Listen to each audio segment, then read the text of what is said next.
bem-vindo a todos. Estamos aqui reunidos hoje para falar do livro do Diego Pesce, Violência, Laxismo Penal e Corrupção ao Ciclo Cultural. Esse corrupção ao ciclo cultural, das outras vezes que eu mencionei o livro, eu falei combate ao ciclo cultural e, enfim, outras coisas mais. Acabei equivocado nisso. De qualquer forma, o Diego, ele é membro do Ministério Público no Rio Grande do Sul. Ele é pós-graduado, é articulista e autor de outras obras literárias. Outra obra como essa aqui, tá? Banda de Idolatria e Democídio, eu não li ainda, já tinha separado para ler. Já sei que é uma obra fantástica, porque essa aqui achei sensacional. Então, acho difícil que ele tenha parado o seu grau de capacidade de produção intelectual com uma única obra. Basta dizer, dentre as muitas coisas, que esse livro aqui ele tem uma estrutura própria, tá? Ele tem uma estrutura... a estrutura própria da criação do livro, tá? Sobre as coisas que ele quis abordar, e tem, salvo engano, uns 5 ou 6 últimos capítulos são determinados ensaios, determinados artigos que ele escreveu, e ele pegou e inseriu aqui, foi muito bem inserido. Tem um que é os Cães de Seligman, fantástico. Tem outro, Fascistas, fantástico. Basta dizer que no início, no primeiro capítulo, nos primeiros capítulos, cara, no primeiro capítulo da obra, ele cita Lavelle, Foglin e Mário Ferreira dos Santos. Quem começa escrevendo, tendo a propriedade para falar de Louis Lavelle, Eric Foglin e Mário Ferreira dos Santos, a gente já sabe que está longe de ser bobo, está longe de ser um menino.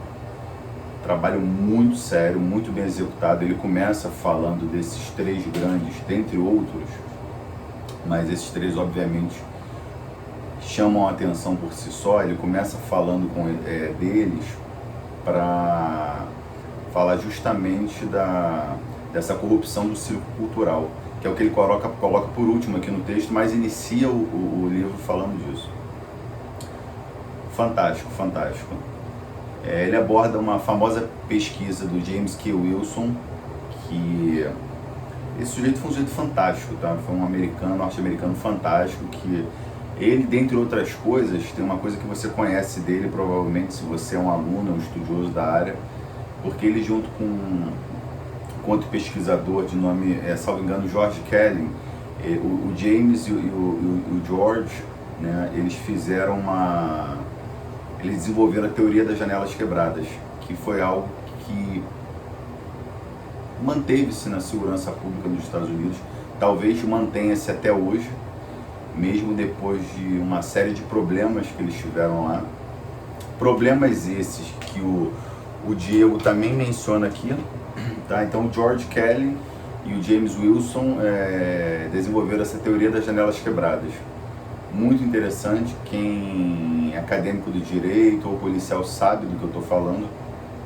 Alguém que tem interesse de forma geral na segurança pública, tem sociologia, conhece isso, né? Que basicamente fala que se um território inicia uma depredação daquele território, você tem que fazer algo para modificar isso, porque se você deixar, aquilo vai cada vez piorando. Então, colocando sobre outra forma, tá? Tenta respirar e entender isso comigo. Me parece que a ausência do belo, como sua presença contamina, sua ausência também contaminante porém de forma diametralmente oposta. Então, beleza? Parece que é isso aí. Se você está no local de coisas bonitas, coisas fantásticas, com pessoas que têm a agregar com você, você naturalmente se enche de coisas boas e vai ter a tendência que coisas boas sejam criadas. O inverso é verdadeiro, né? Então, o que isso tem a ver com a criminologia em si? Quando esses indivíduos viam edifícios depredados, pichações, que ele botou janelas quebradas, aquilo ali estimulava-os a manter aquele nível de depredação, a aumentar aquilo, a tornar o local pior. Tá? Então tem uma série de doutrinas de policiamento, tal, coisas que eu acho que o Diego nem menciona aqui, mas que derivam dessa teoria das janelas quebradas. Broken Windows Theory. Bem interessante. Outra coisa fantástica que ele fala aqui logo no início do livro, eu acho que ainda é com a corrupção do ciclo cultural, ele fala dos ataques ad hominem causados pela inteligência. E a inteligência é visto aí como uma estrutura, vou botar assim, uma estrutura de pseudo-intelectuais que age justamente destruindo os valores morais da sociedade. Ela age em prol realmente de uma revolução. Então, é interessante quando você vê alguém mencionar isso, porque isso é muito pouco falado. Essas pessoas estão dentro de um establishment, de uma forma geral. Ou seja, elas estão dentro da mídia, elas estão dentro de determinados cargos de autoridade. Ele acha que chega a mencionar, eu acho que o Diego chega a mencionar uma determinada situação de um magistrado aqui do estado do Rio de Janeiro que possuía em seu gabinete uma imagem feita por um artista de um criminoso negro, parece que era um criminoso, era um jovem negro na cruz, e o PM, um policial militar, estaria com um fuzil disparando nele, obviamente fazendo um paralelo direto a Jesus estando lanceteado na cruz. Quer dizer, troço grotesco por inúmeros motivos. Eu mesmo sou um grande defensor da Polícia Militar, tenho grandes amigos na Polícia Militar. Tem uma série de rapazes que saem do serviço militar obrigatório e como observaram que aquela estrutura militar, aquela estrutura hierárquica, aquela estrutura de organização funcionava e os agradou, e eles admiraram aquele tipo de estrutura heróica de alguma forma, disciplina, hierarquia, eles procuraram ingressar na carreira da Polícia Militar. Então uma coisa que me dá nojo é quando alguém fala, entrou na PM é porque está procurando uma... Cara, você entra na Polícia Militar, você entra na Polícia Civil como qualquer outro cargo. Você faz um concurso público, tem um treinamento que na PM ainda tem um grau de seriedade bem alto, tá? O que eu estou falando, tem um grau de seriedade alto, não é que a seriedade diminuiu, o treinamento em si diminuiu muito. O treinamento, pelo que eu ouço dos mais antigos, principalmente do curso de formação e aperfeiçoamento de praças, o curso era muito brabo. Hoje em dia, eu sei que tem horários a cumprir, eu sei que tem uma série de coisas, mas as canções militares que são entoadas e outras coisas mais já não tem mais aquele padrão antigo. Então não sei, pode ter melhorado em vários aspectos, pode ter piorado, não cabe a mim dizer isso, nem passei por lá, nem estive lá, mas eu sei que você demonizar uma classe de servidor público pelo fato de serem homens propensos, dispostos a dar a vida pelo próximo, que atitude moral maior tem alguém de fazer isso? Qual foi o jornalista, qual foi o juiz, qual foi o membro do Ministério Público que, ao ouvir disparos de arma de fogo, não correu contra o sentido não fugiu daquele ruído? Muito pelo contrário, se direcionou contra ele, procurando o perigo, sabendo que ali havia pessoas que não têm como se defender, foi propositalmente procurar esse perigo. Isso é o que o policial faz todo dia, tanto o policial civil quanto o policial militar. Mas a PM, pela natureza do patrulhamento, fica muito mais exposta. Não raro vemos policiais militares em baseamento Coisa completamente louca, totalmente disposto. Botasse 2 policiais civis para fazer aquilo, o cara ia falar, leva a mão não, meu chefe. Que a polícia é você, eu não vou ficar aqui exposto dessa forma não. E não ia. Então assim, isso não é... O pessoal falar do militarização da polícia, isso não é o que vai fazer diferença na segurança pública, isso é uma balela, né? Agora, retornando aqui esse livro aqui, inclusive, esse livro aqui, ó, Bem-vindo ao Rio de Janeiro, é o meu livro, tá? Pode ser adquirido pelo site www.livroreodejaneiro.com.br e tem o Instagram também. O Instagram é Hell, H-E-L-L, né? Hell de Inferno, Rio de Janeiro 100, Rio de Janeiro 100, 100, tá? O Instagram, pode seguir lá também. Enfim, voltando, o Diego, ele menciona esse outro livro dele, que a gente vai fazer um review em breve também, e menciona também o livro do Tim Larkin, um livro fantástico, When Violence is the Answer, quer dizer, quando a violência é a resposta. Ele fala que quando a violência é a resposta, você tem que dar uma resposta violenta, a única resposta que existe é a resposta violenta. Aquele indivíduo está propenso a te matar. Então ele fala de 2 situações. A violência que ele chama de social, que é um confronto entre outras pessoas que se conhecem, cujo objetivo é apenas imposição de poder de uma sobre a outra. Uma briga qualquer de bar, uma besteira assim, uma discussão na rua. E ele fala do que ele chama de violência associal, que a violência associal seria justamente quando o oponente vem para te matar. Eu achei interessante desse livro que nós estávamos gravando um seriado, e aí uma atriz do seriado viu esse livro e falou, posso saber do que se trata? Eu expliquei rapidamente, né? E ela falou assim, nossa, justamente o oposto do livro que eu estou lendo, que é como resolver os conflitos violentos através da comunicação. Enfim, aí eu fiz uma pergunta para ela, né? Ela, que obviamente por ser atriz e posicionamento ideológico, todo ideológico ali, ela já tem uma superioridade moral contra um policial, né? E aí eu perguntei para ela, eu falei, vem cá, você pesa 50 quilos? Pode dizer assim, ao redor de 50 quilos? Ela falou assim, peso exatamente 50 quilos, 51 quilos. Falei, tá bom, eu peso um pouco mais de 100.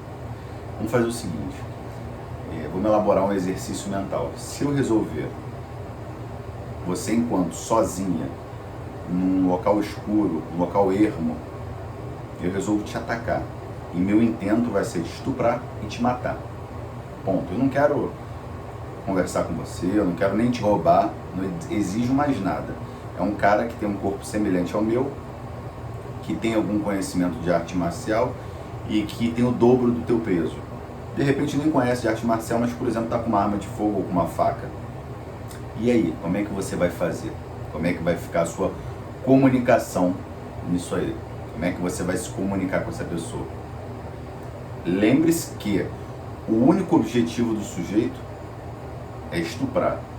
E o único fim para a ação dele vai ser você morrendo no final. Que quer que você fale, isso já está resolvido na cabeça dele. E quando você começar a falar, ele inclusive vai te dar uma cotovelada na boca e quebrar todos os seus dentes da frente. Explica qual argumento você vai utilizar. E aí ficou um determinado mal-estar, talvez eu não devesse colocar um exemplo tão real, tão sério, mas o tema é real e o tema é sério. Então, é o famoso quem fala o que quer. Eu vou procurar fugir desses jargões policiais, né? Mas tem uns que cabem muito. Quem fala o que quer, ouve o que não quer. Então, ouviu e arquivou e saiu com certeza com um ar de superioridade. Tá vendo como com certeza pensando alguma coisa do tipo, poxa, tá vendo que não dá para ter uma conversa ou não dá para ter um desenvolvimento diferente, quando na verdade não era nada disso. Na verdade, o livro do Tim Larkin cuida justamente disso, porque tem determinado tipo de violência que ele chama, e aí eu não vou chamar de violência, eu vou chamar de ataque criminoso, tem determinados tipos de ataques criminosos, cujo intento único e exclusivo é terminar com a sua vida. Ele não quer conversar, ele não quer te roubar, ele não quer dizer para você que ele vai entrar na vaga do estacionamento na tua frente. Não. O que ele quer fazer é te matar. É por isso que nós, policiais do Rio de Janeiro, policial civil, policial militar, se a Polícia Federal estiver junto, vai entrar na bola. Se a Polícia Rodoviária estiver junto, também entra, às vezes que tem participado. O objetivo daquele sujeito narcotraficante que está com um fuzil, que está com uma pistola Glock automática, 32 munições de 9mm, o intento inicial, o intento dele não é conversar quando você chega. Não, vou chegar lá, vou conversar, vou mostrar para ele. O intento dele é te matar, é acabar com a sua vida. Ele não é um empresário da droga, ele não é um amiguinho do pessoal da Rede Globo. Isso é que o filme Tropa de Elite mostra muito bem. O primeiro filme, né, que é o que é realmente bom, né, é o melhor. O outro também é divertido, né, mas acho que o primeiro tem uma realidade mostrada ali mais interessante. Então, você tem esse confronto inicial, esse confronto quando você chega. O objetivo do sujeito é te matar. Eles pegam um policial do BOPE no bar, e parece inclusive que esse policial ele existiu, foi baseado num determinado policial que acho que inclusive trabalhou com alguns membros da minha equipe policial. Falam que era um policial realmente muito bom, muito diferenciado. De qualquer forma, ele é pego num bar, é surpreendido e é morto. Tá? E é morto. Então, diversas vezes que a gente adentra uma comunidade e o sujeito está, como eu falei, com uma pistola Glock 9mm ou uma Glock 40, a Glock 40 então é terrível. Quando ela começa a tirar, você tem impressão, quem não tem o ouvido bem treinado acha que está ouvindo disparo de fuzil, porque ela é muito aberta, o disparo é muito alto. A gente passou por isso algumas vezes, né? Então a gente já reconhece o som, sabe do que está falando. São pessoas que estão procurando fazer uma atitude criminosa, eu vou falar, não é uma violência, é uma atitude criminosa, que não tem, botar assim, não tem esse fator social, ela é asocial. Então nesse filme Tropa de Elite também eles pegam lá um safado que levava droga pra PUC, um filho da mãe lá, um idiota, um criminoso. Pega esse criminoso, o criminoso achava que era legal, porque ele ia pra boca de fumo, consumia aquela merda que eles vendem, ficava ali com a vagabundagem, era de boa família, então ele achava que ele tinha um status, né? Eles acham isso, não, tem um status que eu chego lá, a vagabundagem é legal, porque lá não tem crime, não tem nada. Aí tu começa a observar, quando ele é pego, é micro-ondas, parceiro, Serol, mandam ele pra casa do caralho, desculpa o francês, tá? Vai pra casa do caralho, queimado. Então assim, não tem lance de ser legal, não tem lance de amizade. Se eles te pegarem, o intento deles é te matar. Eles fazem isso com o movimento feminista, nada fala, o establishment nada fala. Mas quantas meninas vocês já viram em grupo de zap, deles pegarem, rasparem a cabeça, meterem a mão nas garotas, rebentarem elas, inclusive matarem muitas delas ao final. Por quê? Porque fez a loucura de ter sexo com alguém que não era autorizado. Olha a cabeça dos caras. Então no filme, naquele filme Tropa de Elite 1, mostra isso, e aquilo é a realidade. E hoje em dia você vê pelo zap aí, o que mais tem grupo de zap é mostrando. Observa o seguinte, quando o sujeito acha que por algum motivo ele acha bacana, e ele fala, não, porque eu vou lá em tal comunidade dominada pelo tráfico, ou pela milícia, ou pela merda de organização criminosa que for, perdoe mais uma vez, ele vai nesse local e fala, lá não tem crime, pode deixar o carro aberto. Lá não tem crime, por que lá não tem crime? Aqui ó, o livro do Diego, laxismo penal. Aqui tem crime porque, não raro, eu tava no tribunal do júri uma determinada feita, E aí eu falei, o sujeito tem vários mandados de prisão. E tinha um advogado lá auxiliando, né, a estrutura do tribunal do júri, né? Depois cabe toda uma explicação diferente. Mas enfim, tinha um advogado que perguntou quantos mandados de prisão ele tinha. Eu falei, não sei, tinha um monte. E dezenas. Não eram 2, 3, 4, 5. Dezenas. Aí eu tô saindo da sala de audiência. Foi engraçado que a promotora falou assim, 7-1. Aí eu virei e falei, entendi, doutora. 7-1? Ou seja, tá me ofendendo. Aí ela riu e falou assim, ele tem 71 mandados de prisão. Quer dizer, um filho da mãe, cara. 71 mandados de prisão. Não sei quando esse cara vai sair. Tem mandado de prisão por morte de policial. Sinceramente, eu não sei detalhes sobre o que acontecerá. O que eu sei é o seguinte. Na favela, um cara que tem 71 ordens de ser capturado pelos criminosos, não vai rodar mais ali. E quando for pego, vai ser executado. Ah, então quer dizer que a justiça deles que é correta, a nossa é incorreta? Não sei se a deles é correta. Acho que não. Acho que eles não têm um julgamento próprio, acho que eles não têm ampla defesa, não têm direito ao contraditório. Acho que eles são bárbaros. E acho que eles têm todos que passar a vida inteira atrás das grades ou prisão perpétua, ou pena de morte. Mas eu sei o seguinte, esse sistema que permite uma série de regalias inacreditáveis para os criminosos, cara, isso não funciona. Então, voltando, o Diego fala também, ele traz a operação Mãos Limpas, né, que é aquela operação da Itália, que uma operação muito grande para coibir uma série de crimes do colarinho branco. E aí ele fala da resposta que o colarinho branco tem, que chama-se foi o decreto Biondi, que aí já começa a ter um abrandamento, não pode ter prisão preventiva para determinadas pessoas, não pode ter... Enfim, a verdade é o seguinte, é uma luta de gato e rato. A gente dá um jeito de pegar eles, eles dão um jeito de sair. Só que, observa o seguinte, se a gente trata com padrões morais baixíssimos e esses padrões morais duvidosos se espalham pelo ciclo da nossa cultura, pelo ciclo cultural, isso causa uma dificuldade tremenda, porque você praticamente extingue a possibilidade de você apenar alguém, porque sempre vai ter alguém nesse caminho legislativo ou no caminho judicante que é envolvido com alguma porcaria. O que você vai fazer? Como é que você vai? Que foi o caso dessa operação Mãos Limpas, né, e esse decreto Biondi. Então, foi um caso da Itália, é um artigo que eu achei fantástico. Que país é esse, do Diego também, que ele encaixou nesse livro. Porra, ficou maravilhoso, Diego, muito bom. Ele fala também, então, tanto esse livro aqui que eu vou fazer um comentário sobre ele posteriormente, já li, muito bom o livro, fantástico.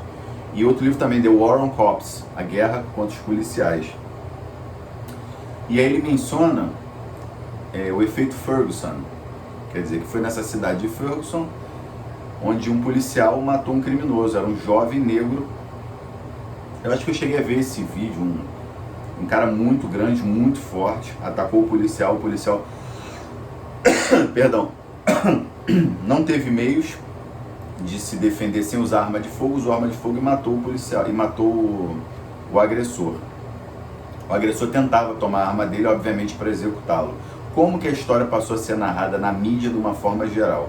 Inclusive pelo antigo presidente americano Barack Obama, que foi um dos caras que teve um trabalho fenomenal em disparar, aumentar, gigantar as tensões raciais nos Estados Unidos. Um cara que ele botou o racismo a níveis inimagináveis até então. Então esse presidente e esse trabalho dessa mídia começaram a vender a ideia de que o policial tinha matado um cara que não tinha feito nada e que isso era o modus operandi da polícia, exterminar negros. Isso se disseminou pelo mundo. Depois concluiu-se que a polícia lá nos Estados Unidos mata o dobro de brancos do que negros, tá, nessas ocorrências de arma de fogo, porém, metade quase das ocorrências de arma de fogo é feita por negros, tá? É feita por negros, que a polícia tem que abordá-los. Um trabalho muito interessante, muito extenso, feito até pelo Washington Post, que um jornal que acho que tem viés forte de esquerda, mas tentou de alguma forma demonstrar estatisticamente que aquela narrativa era correta. Terminou até o policial sendo absorvido, mas o efeito Ferguson foi o que propagou. Ou seja, o policial vai perdendo a vontade, perdendo o elan, perdendo a motivação de atuação. Porque ele fala, porra, eu vou entrar num combate de vida ou morte. Isso nos Estados Unidos, imagina aqui no Brasil. Você conversa com um policial nos Estados Unidos, o cara fez 30 anos de carreira e o cara teve um ou dois tiroteios. Você vê, porra, a gente trabalhou aqui já em determinados locais, eu puxava o setor de operações, cara, era tiroteio todo dia que a gente trabalhava. Todo dia, e dane-se. Porque eles não iam parar de atirar na gente, a gente ia fazer o quê? Não dá pra chegar com flores, cantando Imagine, né, como disse meu amigo Geraldo Neto, cantando Imagine com um buquê de flores com uma pomba da paz, não dá pra fazer isso. Quando eles atiram você tem que revidar, porque senão você não vai chegar em casa. Então, efeito Ferguson. O policial vai perdendo a vontade de trabalhar, vai se afastando do juramento que fez. Então, mais uma vez, eu sempre dou nota, né, nota de 1 a 5 para os livros que eu leio. Esse livro aqui, de 1 a 5, nota 5. Vou reler mais uma vez. Quem sabe o que eu estou falando. Começou com Lavelle, Fogli e Mário Ferreira dos Santos. Eu acho que tem uma classe aí de pessoas que talvez alguém estivesse tentando construir uma classe de intelectuais dentro do Brasil, e quando você observa esse tipo de estruturação filosófica, você vê que se alguém estava tentando fazer isso, o negócio está acontecendo mesmo, e está acontecendo de uma forma muito, muito, muito bonita. Forte abraço a todos, espero que curtam, compartilhem, sigam esse canal que vai ter mais reviews. Todos os livros que eu fizer o review vão estar relacionados de alguma forma à segurança pública, mente da pessoa, não onde vai mentir, mente da pessoa, que é a mente do criminoso, a mente do cidadão comum, alguma coisa da moral, obviamente abordando a inteligência, o estamento burocrático. Pode ter alguma coisa ou outra de filosofia também, de psicologia, já teve desvendando os mitos da mente criminosa. Vai ter o livro Mente Criminosa também, do Stanton Somehow. Então tem um montão de coisa bacana nesse canal para quem gosta de leitura, para quem gosta de um estudo científico. Então, para quem estiver fazendo de repente uma faculdade de psicologia, sociologia, segurança pública, quem tiver a fim de fazer perguntas pode fazer aqui mesmo, ou pode fazer no Instagram, Hell de Janeiro 100, tá? Número 100, o Hell é H-E-L-L, de Janeiro 100, 100, é um Instagram. Então pode fazer pergunta, pode chegar junto, mandar recado, e assim que tiver um tempo a gente responde. Ficou bem maior do que eu esperava esse review, mas o livro é pequeno, mas é bom pra caceta, pessoal. Vale muito a pena. Forte abraço, força e honra.